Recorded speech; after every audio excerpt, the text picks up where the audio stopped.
নমস্কার বন্ধুরা, আশা করছি তোমরা সকলেই খুব ভালো আছো। আমি তনুশ্রী আর তোমরা দেখছো তনুশ্রীস ওয়ার্ল্ড। তোমাদের সকলকে অনেক অনেক ভালোবাসা আর স্বাগত জানিয়ে আজকের দিনটি শুরু করছি। আর আশা রাখছি আমার এই আজকের ব্লগটিও তোমাদের বরাবরের মতোই ভালো লাগবে। সকালবেলা ঘুম থেকে উঠেই দেখি যে বাইরে বেশ বৃষ্টি শুরু হয়ে গেছে, আর এই বৃষ্টির শব্দেই ঘুমটাও ভেঙে গেল। তবে কি বলতো, বৃষ্টির শব্দ শুনতে ভালো লাগে ঠিকই, কিন্তু বৃষ্টির পরিবেশে মনে হয় আর একটু যদি বিছানায় শুয়ে থাকা যেত। কিন্তু কি আর করা যাবে, সংসারের কাজ তো আর বৃষ্টির জন্য থেমে থাকবে না। তাই ভাবলাম বৃষ্টিটাকেও আজকের দিনের সঙ্গী করেই কাজ শুরু করি। বৃষ্টির দিনে কাজ করতে একটু বেশি সময় লাগলেও মনটা কিন্তু বেশ ভালো থাকে। তবে এত যে বৃষ্টি পড়ছে, কিন্তু গরম একটুও কমেনি। মুষলধারে বৃষ্টিটা শুরু হলো ঠিকই, তেমনি আবার থেমেও গেল।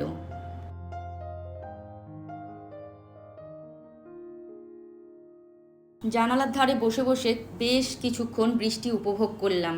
আর দুই মেয়েকেও ডাকছি, জানো তো, ওরাও ঘুম থেকে উঠতেই চাইছে না, বলছে মা বৃষ্টি পড়ছে, আর একটু ঘুমোতে দাও না, এই শুরু করেছে। তো যাই হোক, দেখো এখন বৃষ্টি থেমে গিয়ে কি সুন্দর আবার রোদও উঠে গেছে। বর্ষাকালে এই এক সমস্যা, এখনই বৃষ্টি এখনই রোদ। তো যাই হোক, এই যে এখন ফ্রেশ হয়ে নিচ্ছি। তবে সকালে আমি ঘুম থেকে উঠেই জল খাওয়ার যেগুলো খাই সেটা কিন্তু ব্রাশ করার আগেই খেয়ে নিই। তারপর এখন ভালো করে ব্রাশ করে মুখটা ধুয়ে ফ্রেশ হয়ে নিচ্ছি। সকালবেলা ঘুম থেকে উঠেই কাজ করার আগে নিজেকে ফ্রেশ করে নেওয়া প্রচণ্ডভাবেই কিন্তু জরুরি। নিজে যদি পরিষ্কার পরিচ্ছন্ন থাকি, ফ্রেশ থাকি, তাহলে কিন্তু কাজেও বেশ মন লাগে। তো ওই যে ব্রেসলেটটা দেখলে, সেটা এখন হাতে পরে নিয়েছি। ওটা কিন্তু আমি রাত্রেবেলা খুলে রাখি, আর সকালবেলা ঘুম থেকে ওঠার পরে এটা পরি। তো দেখো এখন এই যে এই ঘরের বেডশিটটা চেঞ্জ করব। বর্ষাকালে ঘরবাড়ি পরিষ্কার রাখাটা একটু বেশি জরুরি বলে আমার মনে হয়, কারণ এই সময় বাতাসে আর্দ্রতা বেশি থাকে, যার ফলে ঘর একটুখানি স্যাঁতসেঁতে হয়ে যায়। তাই আমি চেষ্টা করি নিয়মিত ঘরটা পরিষ্কার রাখতে, আর বেডশিট, বালিশের কভার এগুলোও সময় মতো চেঞ্জ করে দিতে। আজকেও ভাবলাম বেডশিটটা চেঞ্জ করে একটু ফ্রেশ করে নিই। পরিষ্কার পরিচ্ছন্ন একটা বিছানায় রাতে শুতে গেলেও মনটা বেশ ভালো লাগে। আর আমাদের রুমের সব থেকে মেন জিনিস হচ্ছে এই বেড। তাই বেডশিট যদি সুন্দরভাবে পেতে রাখা যায়, তাহলে দেখবে পুরো ঘরটাই যেন সুন্দর দেখতে লাগে। আসলে ঘর পরিষ্কার রাখা মানে শুধু ঘরটাকে সুন্দর দেখানো নয়, নিজের আর পরিবারের জন্য একটা আরামদায়ক ও সুন্দর পরিবেশ তৈরি করাও। তাই প্রতিদিন অল্প অল্প করে কাজ করলে একসঙ্গে অনেক কাজের চাপও নিতে হয় না। বর্ষার দিন বাইরে বৃষ্টি পড়ছে, আর তার মাঝে ঘরটাকে একটু গুছিয়ে পরিষ্কার করে নিলাম। তবে এখন কিন্তু আর একটুও বৃষ্টি পড়ছে না। আর এখন বাইরের ওয়েদার দেখে মনেও হবে না যে সকালবেলা ওই রকম মুষলধারে বৃষ্টি শুরু হয়েছিল। যদিও এখন একটুখানি বেলা হয়েছে, এখন ঘড়িতে ওই 10টা মতো বাজে। তো যাই হোক, আমি না নিত্য নতুন বেডশিট বিছানায় পাততে ভীষণভাবেই পছন্দ করি। আমার বেডশিটের প্রতি একটা ভীষণভাবেই উইক পয়েন্ট আছে, জানো তো। মাঝে মাঝেই যদি ঘরের বেডশিটগুলো চেঞ্জ করে দেওয়া যায়, তাহলে কিন্তু চোখেও অনেক আরামদায়ক হয়। ঘরটা দেখতেও একটুখানি অন্য রকম লাগে, আর একঘেয়েমি লাগে না। তাই সবসময়ই চেষ্টা করি যে বেডশিটগুলো একটু আলাদা আলাদা করে চেঞ্জ করে পাতার, কখনো লাইট কালার, কখনো একটু ডিপ কালার। আর বর্ষাকালে বৃষ্টির ও স্যাঁতসেঁতে ওয়েদারে একটু বেশিই কিন্তু ঘন ঘন বিছানার চাদর চেঞ্জ করতে হয়। তাই দেখো আজকেও আমি এই যে ঘরের বেডশিটটা চেঞ্জ করে নিলাম, কারণ এই ঘরে আমাদের বেশিরভাগ সময়টাই কাটে। আর এখন দেখবে মেঝেতে প্রায় বসা হয় না বললেই চলে, ওই বিছানার ওপরেই সব কিছু। টিফিন খাওয়া বলো, চা খাওয়া বলো, সবটাই কিন্তু বিছানার উপরে।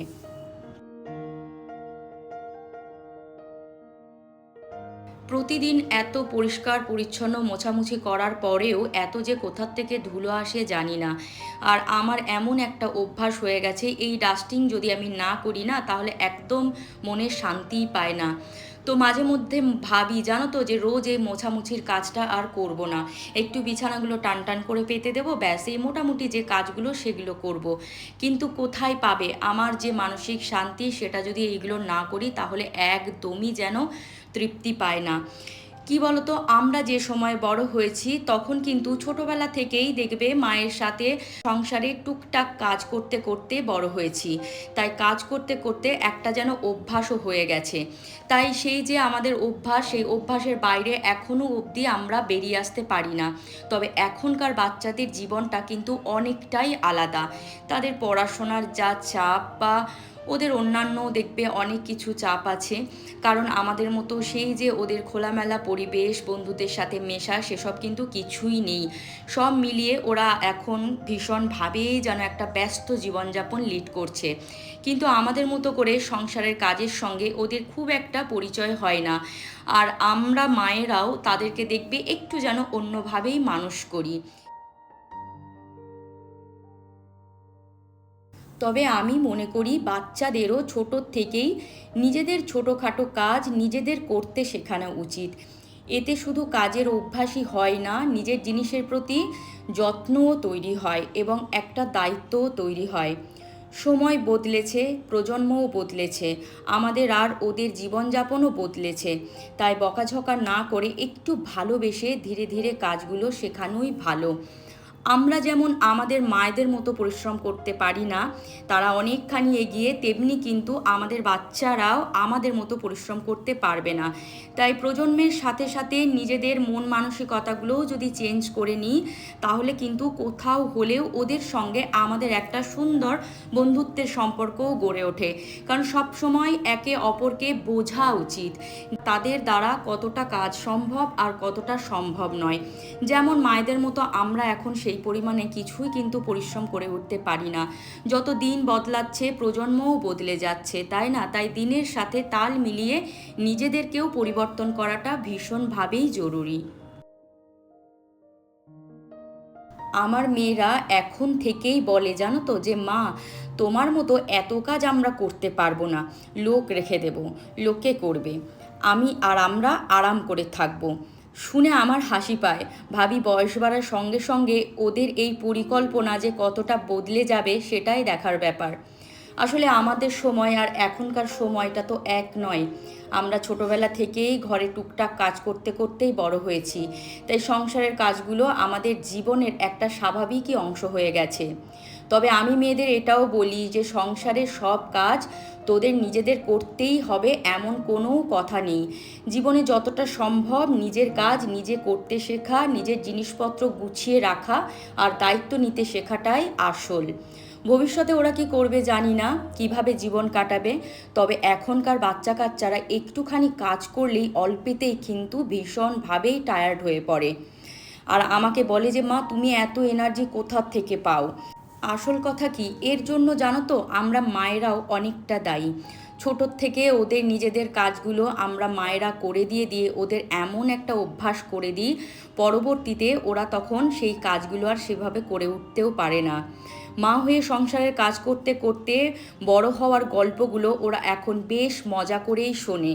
আর আমার ছোটোবেলার এরকম অনেক গল্প আছে, জানো তো। আমি ছোট থেকেই কাজ করতে ভীষণ ভালোবাসতাম। তোমরা বললে বিশ্বাস করবে কিনা জানি না, তবে যারা আমায় চেনে তারা ভালো করেই জানে যে আমাদের বাড়িতে কিন্তু এক বৌদি কাজ করতো, জানো, এখনও ওনারা কাজ করেন। তো যাই হোক, তো তাদের কাজ যখন মানে সে পুকুর পাড়ে বাসন ধুতে যেত, আমি বলতাম চুপি চুপি তার সাথে যেতাম আর বলতাম যে মাকে বলো না, হ্যাঁ, বাসনগুলো আমি মেজে দিই। এরকম অনেক কিছু কাজ আমি তাদের করে দিতাম। আর এখন সেগুলো ভাবলে ভীষণই নিজের হাসি পায়। আর মেয়েদের যখন গল্প করে বলি তখন মেয়েরা মজা করে আমাকে বলে, মা, তোমার মতো বোকা আমরা দেখিনি, তুমি নাকি আবার কাজ করতে ভালোবাসো। আচ্ছা বলো তো, কাজ করতে কে ভালোবাসে? কিন্তু আমি জানি না, আমার সত্যি কথায় ভীষণভাবেই কাজ করতে ভালো লাগে। আমি না তাই সংসারের সমস্ত কাজই ভালোবেসে করি। অবশ্য রান্নাবান্নার কাজটাখানি একটুখানি কম পছন্দ করি। তোমরা দেখবে আমি বেশিরভাগই ঘর গোছানো, ঘর পরিষ্কার, কোথায় কোন জিনিসটা রাখলে ভালো লাগবে, মেয়েদেরকে দেখভাল করা, মানে ওরা কখন পড়তে বসবে বা কখন গান করবে কি করবে এই সবগুলোই যেন একটু বেশি পছন্দ করি। আর ঘর গোছাতে তো আমার ভীষণভাবেই ভালো লাগে, যতটা পরিমাণে রান্নাবান্না করতে কিন্তু অতটা পছন্দ করি না। অবশ্য কী বলো তো, এক একজনের তো এক এক রকম ভালো লাগা থাকে, সব মেয়ের যে একই ভালো লাগা থাকবে তার কোনো মানে নেই। এমন এমন সংসারী মেয়েও আছে যাদের রান্নাবান্নার প্রতি ভীষণভাবেই ইন্টারেস্ট, তাদের আবার এই যে ঘর গোছাগুছির ব্যাপারটা একদমই বোরিং লাগে।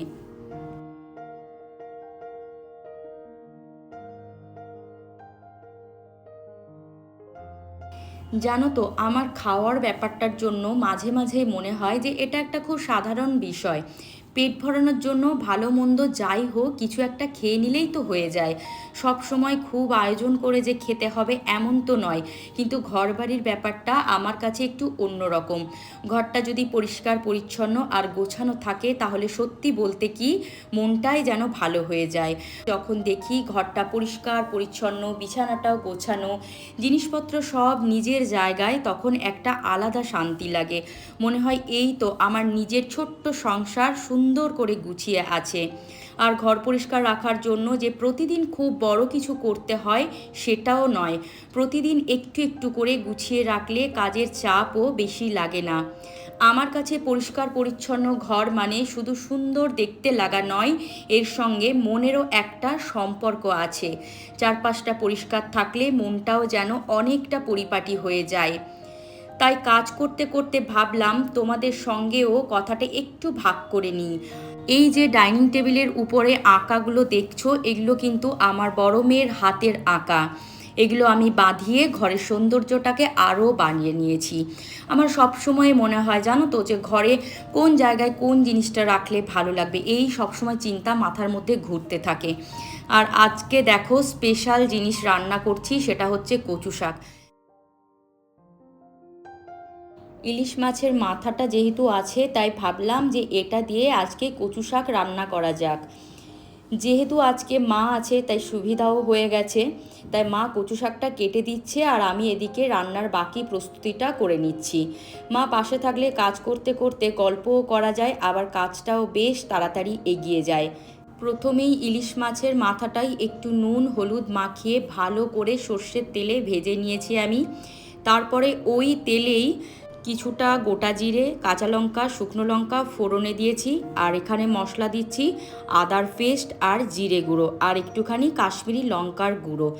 তারপর ওই যে সিদ্ধ করে রাখা কচু শাকটা এর মধ্যে দিয়েই ভালো করে একটু কষিয়ে নিচ্ছি।